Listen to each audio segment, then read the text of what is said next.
Unit donor darah PMI Kota Banjarmasin terus mengaktifkan mobil berjalan di halaman Masjid Raya Sabila Mutadin untuk mempermudah masyarakat yang ingin lakukan donor darah. Mobil unit donor darah ini hadir di halaman Masjid Raya Sabila Mutadin setiap hari Senin sampai Minggu dari jam 9 pagi sampai jam 3 sore. Kecuali hari Jumat, mobilnya akan berada di Masjid Al-Jihad Kamboja. Terpantau banyak masyarakat yang lebih memilih melakukan donor darah di halaman Masjid Raya Sabila Mutadin dibandingkan langsung ke kantor PMI Kota Banjarmasin di Jalan S. Parman. Dedi, salah seorang pendonor darah mengungkapkan, ia memilih tempat ini karena akses yang mudah dijangkau karena berada di pinggir jalan utama dan tercatat ini merupakan kali ke-50-nya melakukan donor darah di PMI Kota Banjarmasin. Dedi, kalau boleh tahu nih mengapa nih memilih donor darah di posko di depan Sabilal ini? Dalam keadaan gini, karena mudah dijangkau, terus pelewatan jalan utama juga daripada misalnya ke pos, jadi yang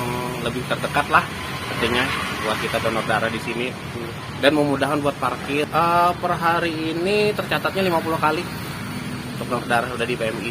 Yang utama untuk buat kesehatan, karena apa? Dengan donor darah ini bagi pribadi aku merasa jadi lebih sehat. Karena apa? Karena kebiasaan kalau memang kita donornya rutin, kalau itu tidak terjawab pasti badannya merasa lain, agak aneh daripada biasanya.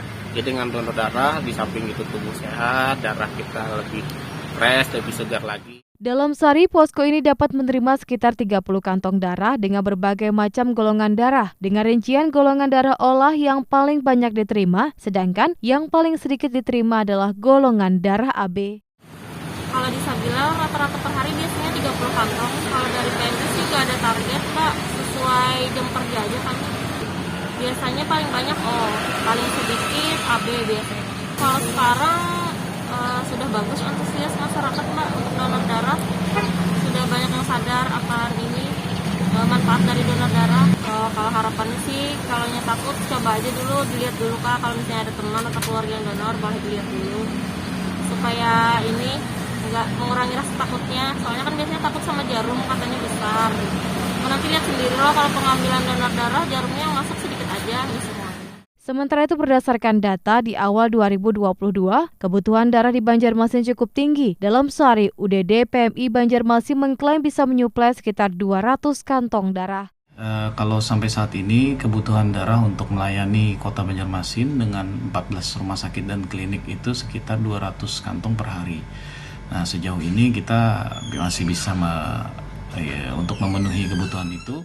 Selain mengaktifkan unit mobil donor darah berjalan, UDD PMI juga aktif membangun komunitas pendonor demi menjaga ketersediaan stok darah, termasuk di kalangan instansi pemerintahan. Dazril Azmi dan Amalia Putri, Duta TV, Banjarmasin.